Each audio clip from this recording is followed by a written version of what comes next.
You know that in all our CFC churches क्या आप जानते हो हमारे सारे CFC कलीसियाओं में and in all of our ministry in the last 47 years, और पिछले 47 वर्षों में हमारी जो भी सेवकाई रही है, we have majored on explaining the new covenant हमने ज्यादा जोर दिया है नई वाचा को समझाने में and showing how it is superior to the old covenant. और ये दिखाने में कि कैसे नई वाचा पुरानी वाचा से बढ़कर है, पुरानी वाचा से श्रेष्ठ है। This is one of the major things that Paul particularly emphasized, and the book of Hebrews is almost entirely devoted. और ये एक मुख्य बात है जिस पर पौलुस ने भी जोर दिया। और अगर आप इब्रानियों की पुस्तक देखें तो लगभग पूरी पुस्तक इसी बात पर लिखी, इसी बात पर जोर देती है, To this one point, इस एक ही बात पर। and in fact the entire New Testament epistles. और नई वाचा की नए नियम के सारी पत्रियां। But the early Christians in those churches many of them never came to the new covenant despite all that they heard. पर वो जो शुरुआती दिनों में जो कलीसियाएं होती थी उनमें से कई लोग उस नई वाचा में प्रवेश नहीं कर पाए, इसके बावजूद कि उन्होंने काफी कुछ सुना था। Even from the mouth of the Apostle Paul himself. और प्रेरित पौलुस के मुंह से ही इन बातों को सुनने के बाद भी। And we see today, I've been a Christian 62 years and I must say that. और हम आज भी देखते हैं, मैं 62 वर्षों से एक मसीही हूं और मुझे भी यही कहना पड़ेगा। I've traveled in many countries, observed many denominations, heard मैं कई देशों में मैंने यात्रा की है, कई अलग अलग डिनोमिनेशंस को मैंने देखा है, many messages, कई संदेशों को सुना है, read many books कई किताबें पढ़ी है, by Christian authors, मसीही लेखकों द्वारा अलग अलग किताबें पढ़ी है, and not one of them could explain the new covenant clearly. पर उनमें से एक भी नई वाचा को बिल्कुल स्पष्टता से समझा नहीं पाया, उसकी व्याख्या नहीं दे पाया To me. मुझे कोई उसे किस किताब में समझा नहीं पाया। You come across a book like that, please let me know. Maybe I missed something. अगर आपको ऐसी कोई किताब मालूम पड़ती है तो आप मुझे बताइए, शायद मेरे से कोई किताब छूट गई होगी, I couldn't find it. पर मैं ऐसी किताब नहीं ढूंढ पाया। I'm not talking about books which have the word new covenant in it. मैं उन किताबों की बात नहीं कर रहा जिन किताबों के शीर्षक में नई वाचा ये शब्द आते हैं। When you read it, do you enter the new covenant? जब आप उस किताब को पढ़ते हो, क्या आप नई वाचा में प्रवेश करते That's हो? the test. वो है असली परीक्षा।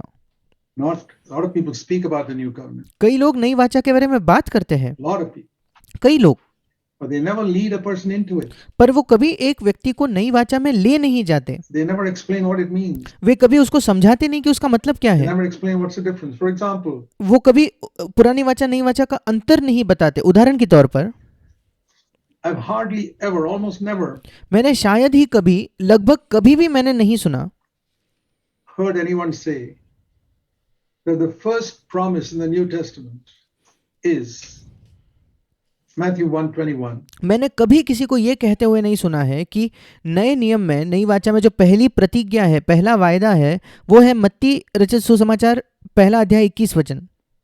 That the reason why Jesus was called Jesus, his name was called Jesus, कि यीशु को यीशु बुलाने का, उसके नाम का अर्थ ये था, उसका कारण ये था is because he will save, not forgive.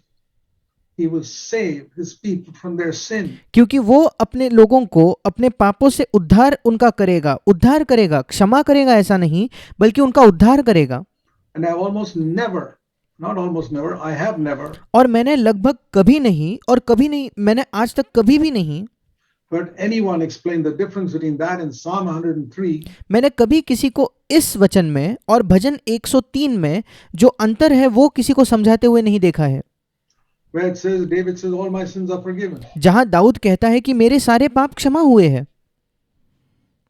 Most Christians explain being saved from sin as being forgiven from sin. अधिकतर मसीही लोग वो कहते हैं कि पापों से उद्धार पाने का मतलब है पापों की क्षमा होना, What they mean is being saved from hell. और उनका मतलब ये होता है कि नर्क से उद्धार पाना या नर्क से छुड़ाया जाना।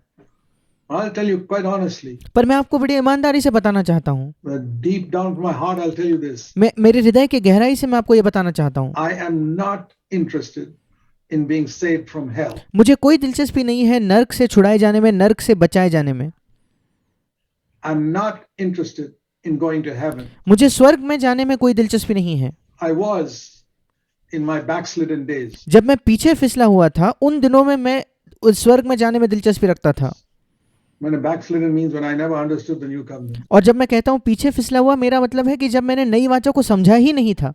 But once I understood the new covenant, पर एक बार जब मैं नई वाचा को समझ गया, first of all, I was not interested in escaping hell. सबसे पहले तो नर्क से बचने में मेरी कोई दिलचस्पी ही नहीं थी। I was not interested in going to heaven. मुझे स्वर्ग में जाने में भी कोई दिलचस्पी नहीं थी। I was interested in being free from sin. मुझे दिलचस्पी केवल इसमें थी कि मैं पाप से स्वतंत्र हो जाऊं, पाप से छुटकारा पाऊं। I feel sorry for all the Christians whose only interest in life is to be saved from hell. मुझे दुख लगता है उन सारे मसीहों के लिए जिनका जीवन में केवल एक ही दिलचस्पी है, एक ही रुचि है कि वो नर्क से बच जाए।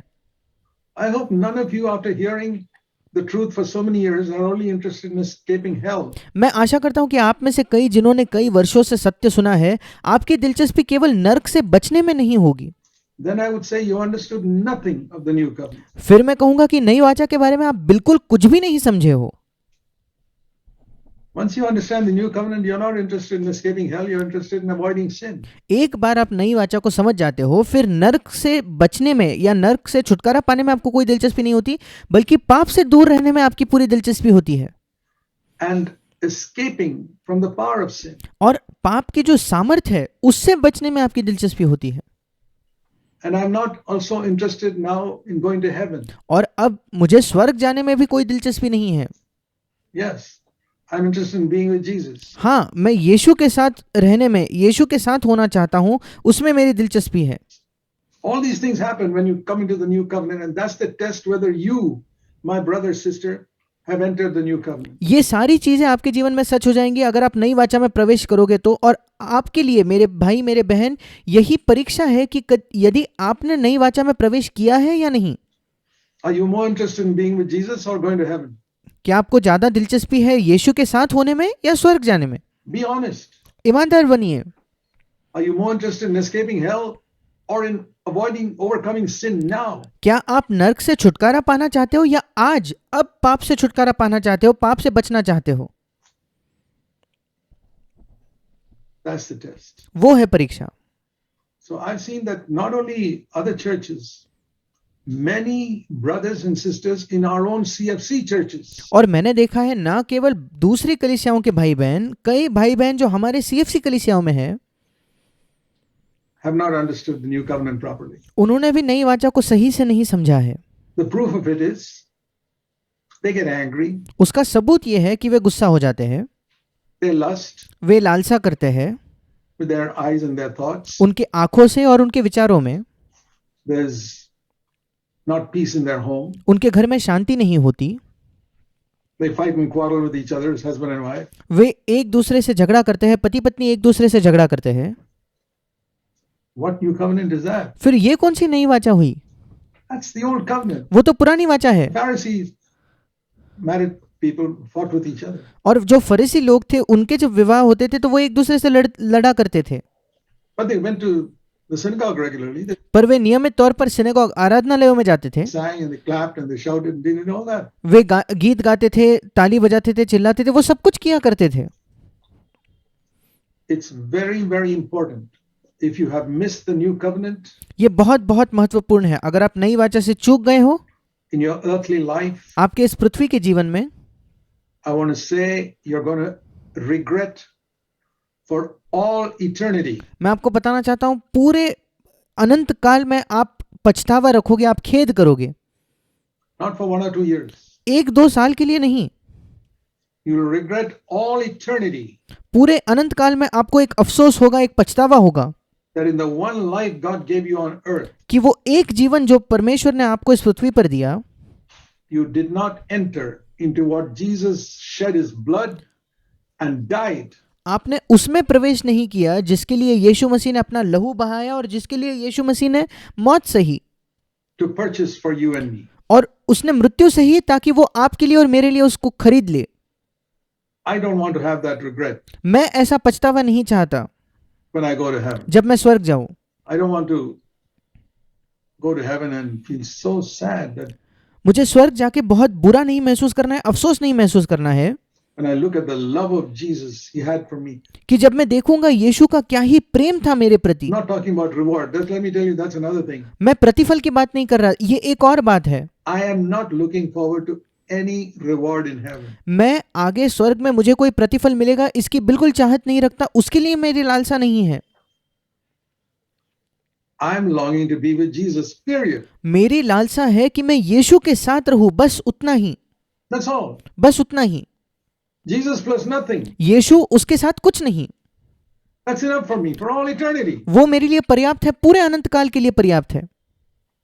I don't want any mansions or golden streets or any such thing. मैं कोई महल नहीं चाहता, मैं सोने की सड़क नहीं चाहता, ऐसी कोई बात नहीं चाहता, Because I've seen the reality क्योंकि मैंने असलियत या मैंने वास्तविकता को देख लिया है that the greatest gift God can give me कि सबसे महान वरदान, सबसे बड़ी भेंट जो परमेश्वर मुझे दे सके is not even forgiveness of sins. वो मेरे पापों की क्षमा भी नहीं है। Let me tell you more. मैं आपको उससे अधिक बताना चाहता हूं, Not even overcoming sin. वो पाप पर विजय पाना भी नहीं है। The greatest gift in the new covenant नई वाचा में सबसे बड़ी भेंट, सबसे बड़ा वरदान जो प्रभु हमें दे सके, that God gives me कि जो परमेश्वर मुझे देता है, is to partake of his nature. वो है कि मैं उसके स्वभाव का समभागी बन जाता हूं, उसके स्वभाव का मैं एक सहभागी बनता हूं। When I partake of his nature, 2 Peter 1 verse 3 and 4, जब मैं उसके स्वभाव का सहभागी बन जाता हूं, दूसरा पत्रस पहला अध्याय 3 और 4 वचन, remember it's one of the most wonderful verses in the New Testament. याद रखिए पूरे नए नियम में ये सबसे अद्भुत ऐसे वचन है। 2 Peter chapter 1 verse 3 and 4. दूसरा पत्रस पहला अध्याय 3 और 4 वचन, That all it says there that all the precious promises और वहां लिखा है सारी जो बहुमूल्य प्रतिज्ञाएं हैं in the new covenant, नई वाचा में, all the precious promises वो सारी बहुमूल्य प्रतिज्ञाएं are designed for one purpose. उन सब का मकसद एक ही है। Think of any promise. You know, we 26 weeks of the year we remember a promise. किसी भी नए नियम के किसी भी वायदे के विषय में सोचकर देख लीजिए, हम एक साल के 26 हफ्तों में एक वायदा, एक प्रतिज्ञा बाइबल में से उसको याद करते हैं। You know, in our memory verse 26 verse weeks we remember a commandment. हम जो मेमोरी वर्स हर संडे को याद करते हैं उसमें से 26 हफ्तों में 26 इतवारों के दिन हम एक प्रतिज्ञा, एक वायदे को याद करते हैं। And 26 weeks we remember a promise. Okay, और बचे हुए 26 हफ्तों में हम एक आज्ञा याद करते हैं। take all the promises, and somebody has told me there are thousands of promises in the new covenant. और सारी प्रतिज्ञाएं, सारे वायदे उठाकर ले लीजिए, और किसी ने बताया है कि हजारों प्रतिज्ञाएं, हजारों वायदे हैं नई वाचा में। The precious promises are all designed. ये सारे बहुमूल्य प्रतिज्ञाएं केवल इसलिए है, उनका उद्देश्य ये है। You read in 2 Peter 1 दूसरा पत्रस पहला अध्याय verse 4 चौथा वचन, that we might become partakers of his divine nature. कि हम उसके ईश्वरीय स्वभाव के समभागी या सहभागी हो जाएं। You know why Jesus overcame sin? क्या आप जानते हो यीशु मसीह ने पाप पर क्यों विजय पाया? Because he had the divine nature. क्योंकि उसके अंदर वो ईश्वरीय स्वभाव था। Tempted, he would overcome it. वो परखा जाता और वो जय पाता, Tempted, he'd overcome it. परखा जाता और जय पाता। And the divine nature was something that is not automatic. और वो जो ईश्वरीय स्वभाव था वो कुछ ऐसा नहीं था कि जो अपने आप होता था, Because if it was automatic, then Jesus would be like a robot. क्योंकि अगर वो अपने आप होता तो फिर यीशु मसीह एक रोबोट जैसा होता। He was not a robot. यीशु मसीह रोबोट नहीं था, He made a choice. उसने हर समय एक चुनाव किया। And the devil knew Jesus was not a robot. और शैतान जानता था कि यीशु मसीह रोबोट नहीं है, That's why he tempted him. इसी वजह से तो उसने यीशु की परीक्षा I Lee. mean, if the devil knew that felt that Jesus was a robot, he is sharp, he's cleverer than you and me. अगर शैतान देख लेता कि यीशु मसीह एक रोबोट है तो वो उसकी परीक्षा ही नहीं लेता, वो आपसे और मुझसे शैतान ज्यादा बुद्धिमान है।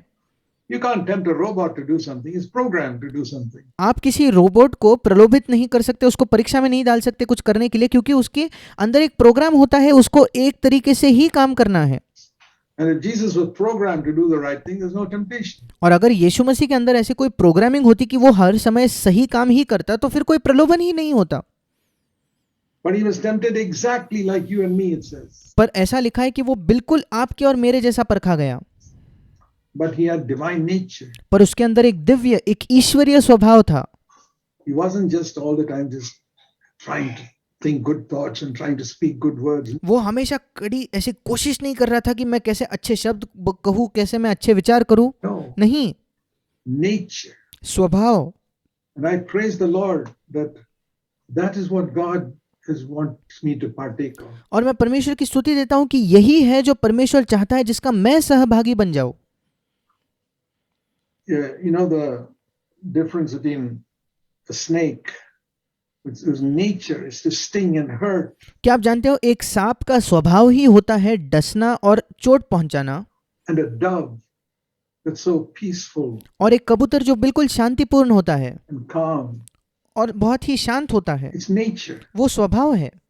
So it's not that we have to constantly fight that morning till night. I have to fight, shut my eyes and और ये नहीं कि मुझे दिन से सुबह से लेकर रात तक लड़ना है, put my teeth. मुझे संघर्ष करना है, अपने दांत पीसने हैं. In the beginning, it's like that. शुरुआत में ऐसा होता है. That's the early stages. वो शुरुआती स्तर है, शुरुआती सतह है. It's like when a person is learning how to swim. जैसे एक व्यक्ति जब तैरना सीख रहा होता है, He's never swum in his life, वो अपने जीवन भर में कभी उसने पहले पानी में वो तैरा नहीं है, and he goes into the water, he goes down. और वो पानी में जाते ही वो नीचे चले जाता है. Exactly like people defeated by sin. बिल्कुल उन लोगों की तरह जो पाप से हारे हुए हैं. But then one day पर फिर एक दिन he learns how to swim. वो तैरना सीख जाता है. But it's a struggle. पर उसके लिए अब भी वो संघर्ष है. He has to keep on struggling to keep afloat. उसे कोशिश करती रहनी पड़ती है, मेहनत करते रहनी पड़ती है कि वो तैरते रहे और नीचे ना डूबे.